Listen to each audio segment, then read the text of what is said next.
Hey, we're the Grateful Turners. I'm James Turner. This is my wife, Courtney.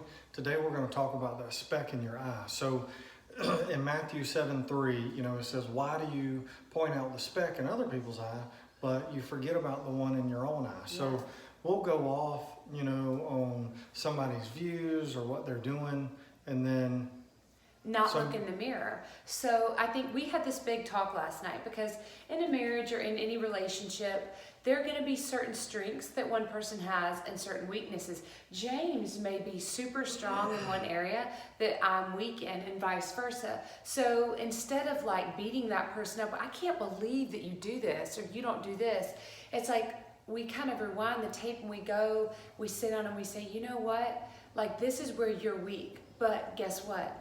I'm weak here. And so last night, this is what we said. It's not about the problem.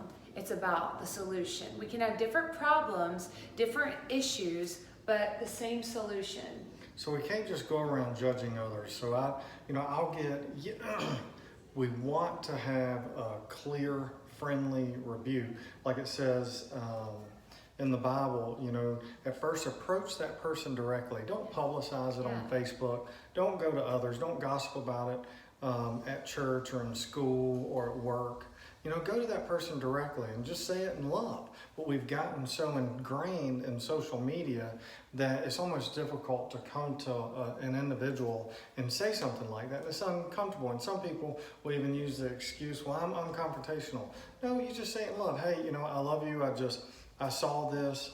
And you got to respond, thank you for sharing that with me. I would never want somebody to believe that I'm doing something and them not share it with me. That would hurt me even more than if they do. So I'm grateful for that. And the biggest thing is you don't just all of a sudden go off on the way they live or whatever it is when you're going home to watch pornography.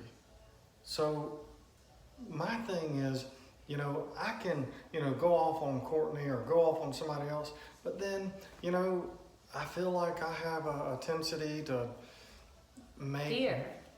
have fear of man or make work an idol at times and maybe get aggravated with my son if I'm trying to do something for work. So we all struggle. We all fall short. There's no perfect person. If you would, we wouldn't need Jesus, okay? So we are to follow the rules. Yeah. Go to that person personally and talk about the splinter in their eye. And then if they don't listen, then bring a friend or something, which would equate to a small group, for example, or a small close circle of mentors or friends. And then you bring it before, a church if they don't listen. And, it just is what it is. So that if you know better then you have to have somebody in your life that will love you enough and you receive it to be able to tell you that. If you don't know better, then you just need mentors in your life to help influence you in that regard. Yeah, and I always think that I have to have an open heart. If I'm telling James something, and here's the funny thing. It's not really funny, but I guess it is.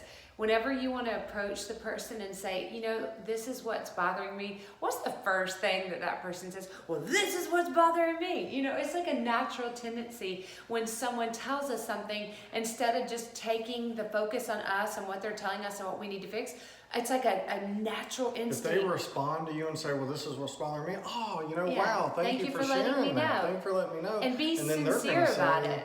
Wow, be real about it. Don't be fake. Yeah, thank you for, come on, man. And you gotta be real. Some people will say it just in a way, just because they're mad. But maybe even if they're saying, and it may not be valid, so that's okay because you can process everything. But maybe you are doing something, and we're all growing here. James and I, we in our marriage, we're growing and learning. We have days where maybe we fall short, and we smile and say, thank you, God, for showing us our desperate need for you.